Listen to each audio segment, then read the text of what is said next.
Alerta vermelho. Capítulo 14. Adeus Vila d'Este. Minha vitória sobre Potanin não era um fato isolado. Tudo parecia estar dando certo para mim na Rússia. Meu fundo foi considerado de melhor desempenho no mundo em 1997, com valorização de 235% no ano e 718% desde sua criação. Os recursos sob nossa gestão haviam saltado dos 25 milhões de dólares originais para mais de 1 bilhão. O The New York Times, a Business Week, o Financial Times e a Time publicaram matérias com meu perfil, me apresentando como o prodígio do mundo das finanças contemporâneas.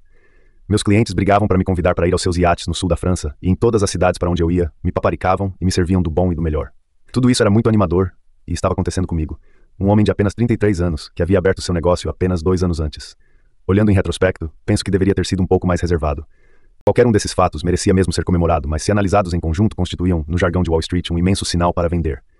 Racionalmente eu até entendia isso, mas no fundo, só queria que minha vida abençoada continuasse daquele jeito para sempre. Portanto, não vendi nada e mantive todos os investimentos, imaginando que tudo seguiria como estava. No entanto, nem todos abrigavam o mesmo otimismo que eu, inclusive Edmond Safra. No início de abril de 1998, ele me ligou. Bill, estou preocupado com essas coisas que estão acontecendo na Ásia. Será que não deveríamos liquidar nossas posições? Ele se referia à crise econômica asiática que eclodira no verão de 1997, em que Tailândia, Indonésia, Malásia e Coreia do Sul sofreram maxi-desvalorizações em suas moedas, moratória de títulos públicos e entraram em severas recessões. Acho que não devemos fazer nada. Mantenhamos nossas posições e esperemos a tormenta passar, Edmond. Ficará tudo bem na Rússia. Como você ousa dizer isso, Bill?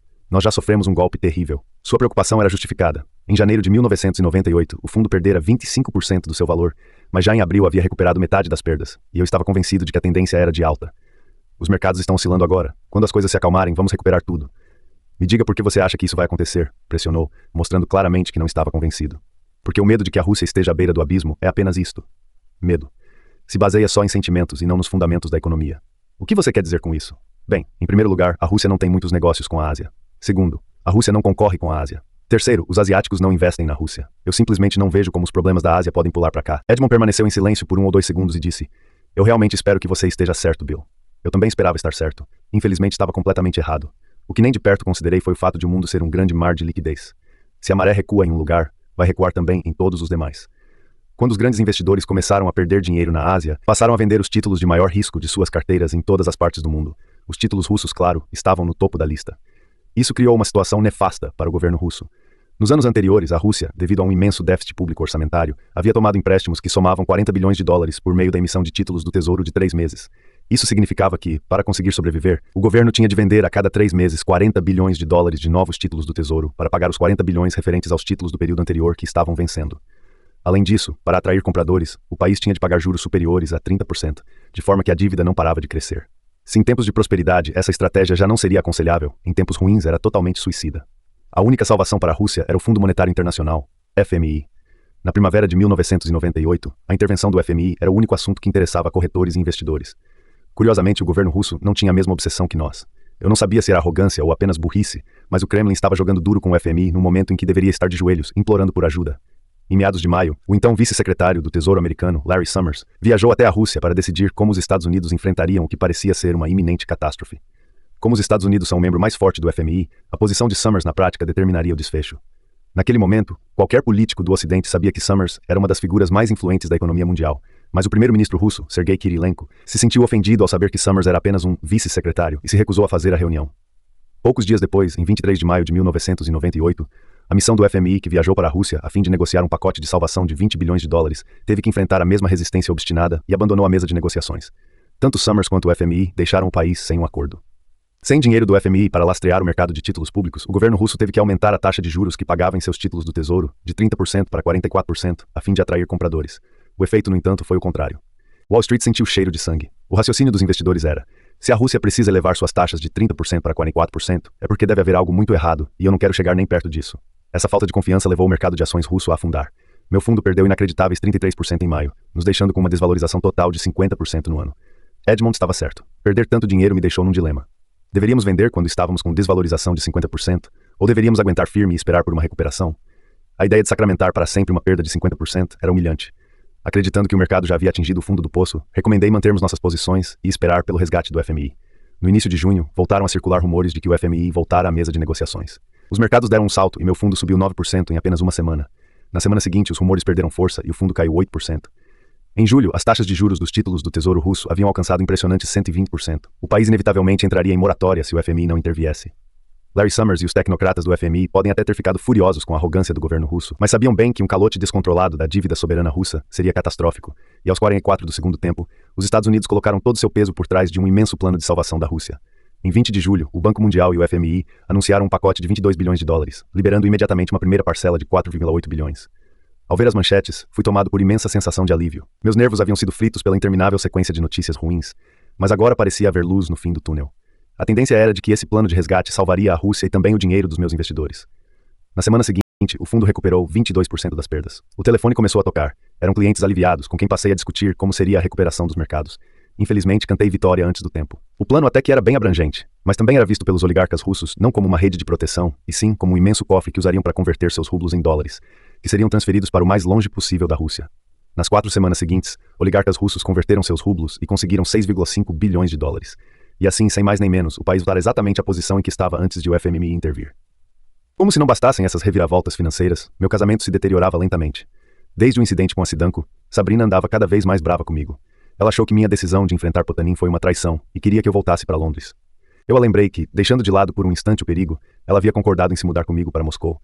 Mas não era assim que ela via as coisas e tampouco se mostrava receptiva ao meu argumento de que eu tinha responsabilidades perante meus clientes.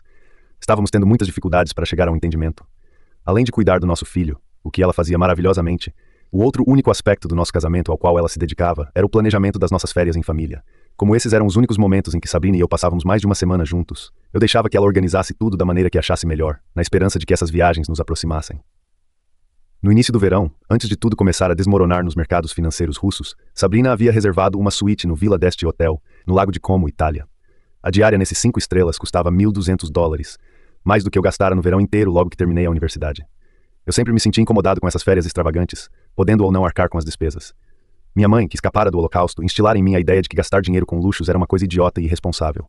Tendo em vista a minha condição financeira, era irracional pensar dessa forma, mas mesmo assim, eu não me sentia bem pagando $30 por um café da manhã continental.